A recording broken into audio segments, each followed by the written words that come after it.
Alaikum. I hope you all are fine. Today we'll talk about the chapter number 2, which is the theory of the quadratic equation. And here we just only discuss the exercise 2.2, question number 4. Prove that 1 plus omega 1 plus omega square 1 plus omega 4 into 1 plus omega 8 and so on up to 2 and factors equals to 1. We have to prove that left hand side equals to right hand side.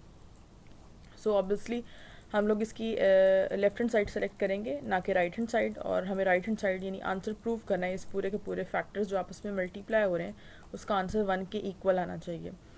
तो अब देखते हैं next के क्या करना है. Basically हमारे पास जो है हमने लेफ्ट हैंड साइड को सिलेक्ट कर लिया है सोल्यूशन के अंदर, और इसके अंदर आपके पास जो है वो 1 प्लस ओमेगा स्क्वायर है और 1 plus omega 4 1 plus omega 8 and up to 2 n factors.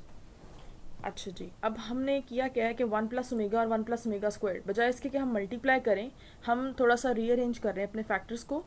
और यहाँ पे हमने फर्स्ट जो 2 फैक्टर्स हैं उसको एज इट इज़ रहने दिए, और जो लास्ट 2 फैक्टर्स हैं 1 प्लस ओमेगा 4 और 1 प्लस ओमेगा 8 इसको रीअरेंज किया है.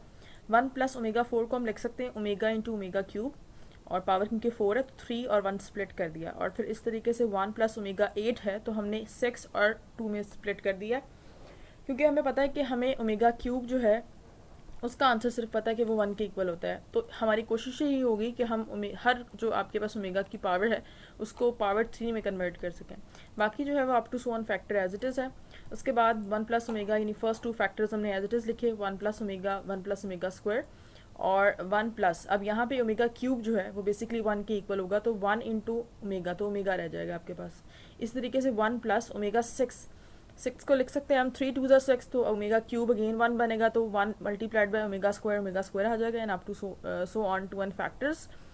और अब देखें कि मैंने सिंप्लीफाई किया नेक्स्ट 2 फैक्टर्स को, तो ये बिल्कुल पहले दोनों फैक्टर्स जैसे ही बन गए, यानी 1 प्लस ओमेगा स्क्वायर ये भी आ गया, और दूसरे वाला फैक्टर भी 1 प्लस ओमेगा और 1 प्लस ओमेगा स्क्वायर बन गया.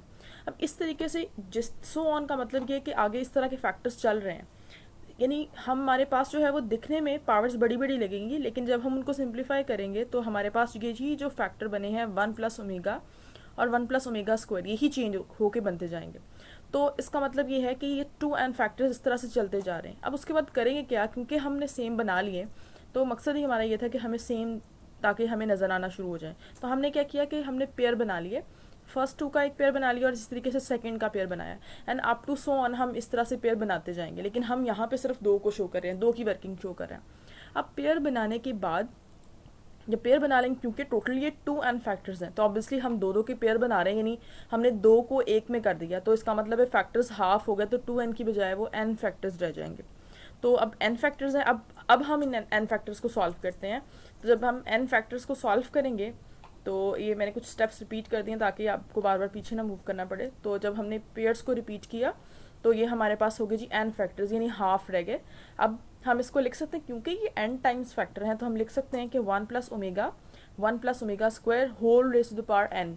एन यानी का मतलब क्या होता है, जब किसी भी नंबर की अगर मैं एग्जांपल दूं आपको कि पावर जो है वो लिखी जाती है, इसका मतलब ये होता है कि वो उतने टाइम्स मल्टीप्लाई हो रहा है आपस में. अब क्योंकि ये n फैक्टर्स हैं तो ऑब्वियसली ये सी same factor n times multiply हो रहा होगा, इसलिए मैंने यहाँ पे इसकी पावर में n लिख दिया. अब नेक्स्ट इसको सॉल्व कर लेंगे.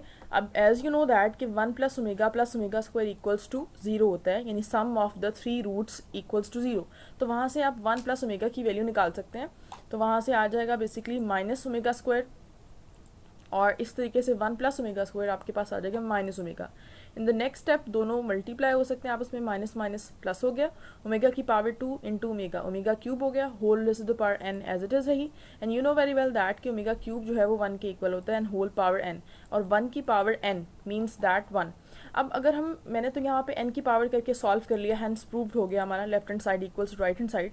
लेकिन अगर यहाँ पे देखिए कि हमारे पास एन फैक्टर्स हमने क्यों लिखे, ये थोड़ी बहुत कन्फ्यूजन हो सकती है कि हमने 2n की बजाय एन फैक्टर लिखे और पावर फिर n बना दी. वो इसलिए बनाई कि अगर हम नेक्स्ट सपोज आगे फैक्टर लिखते भी तो भी वो 1 प्लस ओमेगा स्क्वायर ही बनता और आंसर 1 आता. यानी अगर हम फर्स्ट फैक्टर को सॉल्व करते हैं आंसर 1 आता, दूसरे को भी सॉल्व करते हैं आंसर 1 आता, तीसरे को करते, चौथे को करते, और इसी तरीके से n जो टोटल फैक्टर्स थे उनको सॉल्व करते तो आंसर 1 1 आता, और 1 को जितने टाइम्स मल्टीप्लाई, जितनी टाइम मर्जी मल्टीप्लाई कर दें आंसर तो 1 ही आएगा। तो इट मीन्स दैट कि हमें बार बार रेपिटेशन से बचने के लिए हमने क्या किया, उसकी टोटल पावर n लिखी और n के बाद सिर्फ एक ही फैक्टर को अंदर सॉल्व किया, उसका आंसर निकाला, एंड 1 की power n equals to 1। This is the proof of that question. So left hand side equals to right hand side है। बस यहाँ आज हम एक ही क्वेश्चन को डिस्कस करेंगे जो रिमेनिंग रह गया था आपका। जज़ाकल्लाहु खैरा।